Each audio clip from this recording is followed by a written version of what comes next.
آپ ویسے منہ ہاتھ دھو لیں تو آپ کی طبیعت کے اوپر اثرات اور طرح کے ہوں گے. صحیح. اور آپ نیت کے ساتھ وضو کریں تو پھر آپ کے اوپر اثرات اور طرح کے ہوں گے. سبحان اللہ. یعنی وضو کے اندر اور ویسے ہاتھ منہ دھونے کے ہاتھ منہ پاؤں بھی دھو لیں بے شک, نیت وضو کی نہ ہو صحیح تو آپ کے اوپر وہ پاکی کا احساس ہو ہی نہیں سکتا, وہ فیلنگز آ ہی نہیں سکتی جو آپ کو وضو کے بعد آتی ہیں. اور وضو کے بعد آپ کے اندر ایک احساس ہوتا ہے. دیکھیں تیمم کیا ہے؟ تیمم دراصل سمبولک ایک اسی کا سمبولک اظہار ہے جو آپ کو پاکی عطا ہونی تھی تھرو واٹر, پانی کے ذریعے سے, تو پانی نہیں ملا تو اب آپ صرف سمبولیکلی یہ کر کے اس پاکی کے احساس کو حاصل کرتے ہیں. صحیح. اب دیکھیں وہی تیمم غسل کے لیے بھی کافی ہے, وہی تیمم آپ کو کافی ہے آپ کے وضو کے لیے بھی. تو اس کا مطلب یہ ہے کہ اصل میں اس میں آپ اپنے آپ کو پاک کر نہیں رہے, اصل میں آپ اس میں پاکی کا احساس کر رہے ہیں, احساس حاصل کر رہے ہیں. تو اس کا مطلب یہ ہوا کہ یہ ساری چیزیں جو شریعت نے ہمیں بتائی ہیں اس کے اندر یکسوئی کا ایک اپنا معیار ہے, اور اس میں پھر اگر کوئی شخص محسوس کرتا ہے تو وہ اپنے ایمان کی بنیاد پر محسوس کرتا ہے کہ یہ ہوا ہے. جیسے دیکھیں نبی پاک صلی اللہ علیہ وسلم نے ایک دفعہ کوئی واقعہ سنایا اور آپ نے کہا کہ بنی اسرائیل کا کوئی آدمی تھا اور اس نے اپنے بیل کے اوپر سواری کر لی یا بوجھ لاد دیا. تو بیل بولنے لگا اور بیل اپنے مالک سے کہتا ہے کہ میں اس کام کے لیے تو نہیں ہوں, میں تو اس لیے ہوں کہ میرے ساتھ کھیتوں میں ہل چلایا جائے, میں وزن لادنے کے لیے تو نہیں ہوں. تو ابھی نبی پاک صلی اللہ علیہ وسلم نے اتنی بات فرمائی تھی تو محفل میں ایک آدمی بولا, مجلس میں بیٹھا ہوا تھا, اس نے کہا اللہ کے رسول صلی اللہ علیہ وسلم کبھی بیل نے بھی باتیں کی, کبھی بیل بھی بولتا ہے بھلا؟ اب اس کا جواب نبی کریم صلی اللہ علیہ وسلم نے پتہ کیا دیا؟ اب ہمارا انا اومن بہی و ابو بکر و عمر, اس پر میں بھی ایمان رکھتا ہوں, ابو بکر بھی ایمان رکھتا ہے, عمر بھی ایمان رکھتا ہے. یعنی آپ ابو بکر سے پوچھ لو یا عمر سے پوچھ لو. تو ابو بکر اور عمر کوئی عینی گواہ تھوڑے تھے؟ نہیں. اصل میں یہ معاملہ یقین کا اور ایمان کا ہے کہ اب اس میں کوئی لاجک نہیں ہے. یہ اس کا نبی کریم صلی اللہ علیہ وسلم فرما دیا کہ ایسا ہے تو آپ کو یقین ہے کہ ایسا ہوا ہے. تاریخ میں ایک بھی واقعہ رپورٹ نہ ہوا ہو کہ کبھی کسی بیل نے باتیں کی تھیں. ایمان کا تقاضا یہ ہے کہ نبی پاک صلی اللہ علیہ وسلم کی بات فوراً مان لی جائے. لہٰذا جب آپ وضو کرتے ہیں اور آپ کا ایمان یہ کہتا ہے کہ نبی کریم صلی اللہ علیہ وسلم فرمایا اس سے گناہ جھڑتے ہیں, تو وہ آپ اس کو فیل کرتے ہیں کہ گناہ جھڑ رہے ہیں, تو یہ فیلنگ آ جانا ہے کہ کوئی بڑی بات نہیں ہے. آپ کو اس ایمان کی بنیاد پر جتنا زیادہ تگڑا آپ کا ایمان ہوگا اور جتنا زیادہ آپ اس میں زیادہ مضبوط ہوں گے, آپ محسوس کریں گے کہ ہاں میرے دیکھیں نبی پاک صلی اللہ علیہ وسلم آدمی جب نماز میں کھڑا ہوتا ہے تو سارے گناہ ایک گٹھڑی کی صورت میں اس کے سر کے اوپر آ جاتے ہیں. بالکل صحیح. اور جب وہ رکوع جاتا ہے تو گر جاتے ہیں, سجدہ جاتا ہے تو بالکل ہی سارے گر جاتے ہیں. اب یہ اندازہ کریں یہ ایک فیلنگ ہے, اور اگر آپ اس فیلنگ کو اپنے تفکر کا حصہ بنا لیں تو پھر جب آپ نماز پڑھیں گے سبحان اللہ تو آپ وہ گٹھڑی گرتی ہوئی محسوس نہیں کریں گے, آپ کو محسوس ہوگا کہ گٹھڑی گر گئی. تو یہ تو اصل میں ایمان کے ساتھ تعلق رکھنے والی فیلنگز ہیں. بالکل ٹھیک. میں یہ مانتا ہوں شیخ کہ یہ جو آج کل یہ ریسرچ ہو رہی ہے انرجی کی, اینیمل میگنیٹزم کہہ دیں اسے یا جو بھی کہہ دیں, میں تو بہت زیادہ یہ بلیف رکھتا ہوں کہ اسلام کی جتنی بھی پریکٹسز ہیں الحمدللہ کامل ہیں اور کمپلیٹ پیکیج اسلام نے ہمیں دیا ہے. جیسے آپ نے اذکار کا ذکر کیا, آپ نے برکت کے کنسیپٹ کا ذکر کیا ماشاءاللہ. تو اگر ہم ان چیزوں کو بھی اس نظر سے اسلام کو دیکھیں, ان چیزوں کو سامنے رکھتے ہوئے, تو پھر بھی ماشاءاللہ اسلام از کیٹرنگ ایوری تھنگ. جیسے آپ نے شروع میں کہا تھا ہو نہیں سکتا کہ نبی صلی اللہ علیہ وسلم ہمیں کوئی ایسی بات نہ بتا کے گئے ہوں جو ہمارے ہر اسپیکٹ سے ریلیٹڈ ہے یا ہمارے لیے فائدے مند ہے الحمدللہ. یوگا کی اسپیسیفکلی بات شیخ میں کرنا چاہوں گا.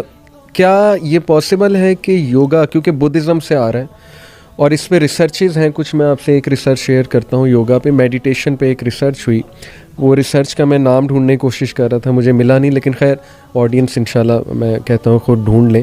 اس میں 3 چیزیں شیخ انہوں نے ثابت کی. 8 ویکس کے لیے انہوں نے چند لوگوں کو اپنے ساتھ رکھا. ایک گروپ کو کہا کہ تم میڈیٹیشن کرو گے, یوگا کرو گے. ایک گروپ کو کہا کہ تم جس طرح گزارے ہو زندگی بس اسی طرح گزارو. 8 ویکس بعد ان لوگوں نے وہ گروپ اے جس نے میڈیٹیشن کی تھی اور گروپ بی ان کا MRI اسکین کیا. وہاں سے انہوں نے پتہ لگایا کہ ہمارے برین میں ایک ایریا ہوتا ہے ڈیفالٹ موڈ نیٹ ورک, وہ ایریا ایکٹیویٹ ہوتا ہے جب ہم کچھ بھی نہیں کر رہے, فارغ بیٹھے ہوئے, اور وہ اوور تھنکنگ کے لیے رسپانسبل ہے وہ ایریا. انہوں نے دیکھا کہ وہ لوگ جنہوں نے میڈیٹیشن یوگا کیا ہوا تھا 8 ویکس کے لیے, ان کا وہ ایریا کافی لیس ایکٹیو تھا, کنٹرولڈ تھا. یعنی انڈائریکٹلی وہ یہ کہنا چاہ رہے ہیں کہ ان کی اوور تھنکنگ ختم ہو گئی یا ایکٹیویٹ نہیں تھی, تو وہ سکون میں تھے.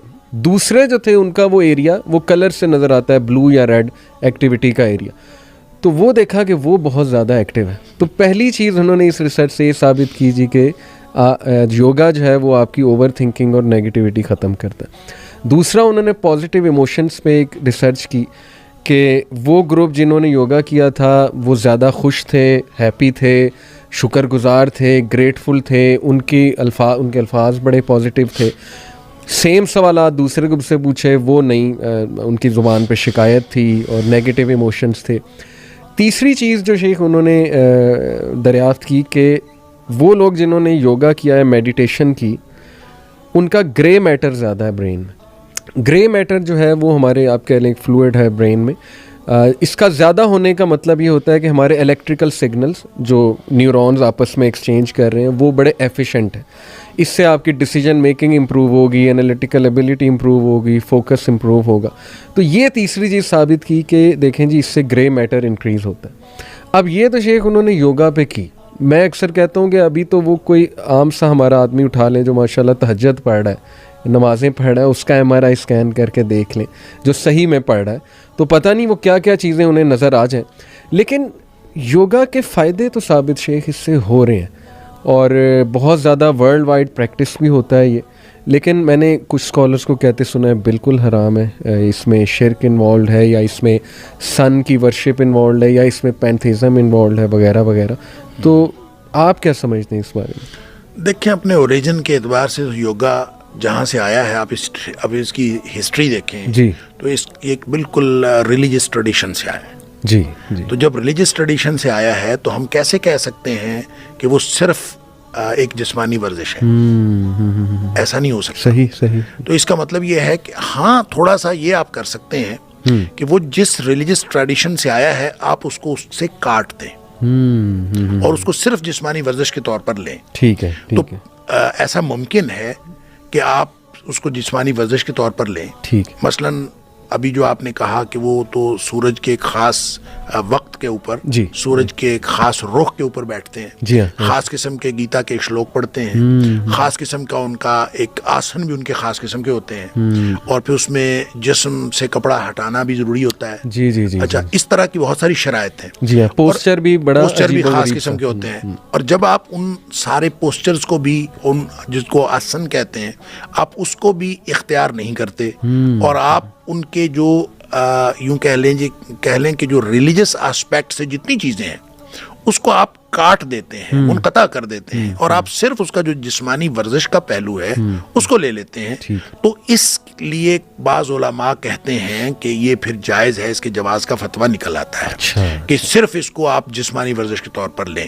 اب جب آپ جسمانی ورزش کے طور پر لیتے ہیں تو اس میں پھر اس میں جو سانس کی ایکسرسائز ہوتی ہے, جب آپ سانس روکتے ہیں, سانس چھوڑتے ہیں, تو وہ اگر ایگزیکٹلی آپ کو انہی مقاصد کے لیے استعمال ہو رہی ہے کہ جو مقصد اصل میں روح کو, اپنی روح کو, ذاتی روح کو عالمگیر روح کے ساتھ متصل کرنا اصل مقصد ہوتا ہے.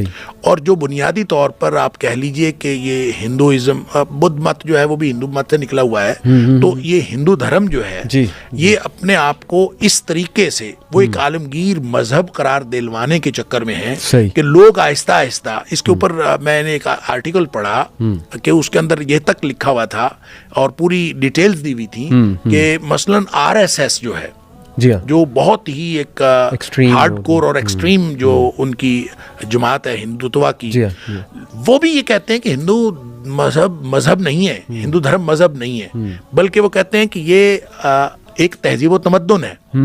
تو گویا جب آپ پھر ان کا تہذیب و تمدن اڈاپٹ کر لیں گے, اگر آپ یوگا کو صرف ایک ورزش کے طور پر ہر جگہ پہ امپلیمنٹ کر دیں گے, تو اس کا مطلب یہ ہوگا اس جواز کے ذریعے سے آپ گویا ہندو دھرم کی کچھ باتوں کو مان لیں گے اور ان کی اس تہذیب و تمدن کو آپ اڈاپٹ کریں. اس لیے علماء کرام نے اکثر علماء کرام اس کے ناجائز اور حرام ہونے کا فتویٰ دیتے ہیں, اور جن لوگوں نے فتویٰ دیا ہے وہ بھی یہ کہتے ہیں کہ اگر اس کو صرف جسمانی ورزش کے طور پر لیا جائے تو پھر کوئی حرج نہیں ہے. تو سوال اصل میں اس میں یہ ہے کہ کیا صرف جسمانی ورزش کے طور پر لے کر ان روحانی مراقبوں سے اور اس میڈیٹیشن سے اس کو الگ کیا جا سکتا ہے؟ از اٹ پاسبل اور ناٹ؟ تو اگر یہ پاسبل ہے, یہ تو یوگا والے ہی کر سکتے ہیں, میں تو اس کے بارے میں کوئی اس کی تفصیلات جانتا نہیں ہوں.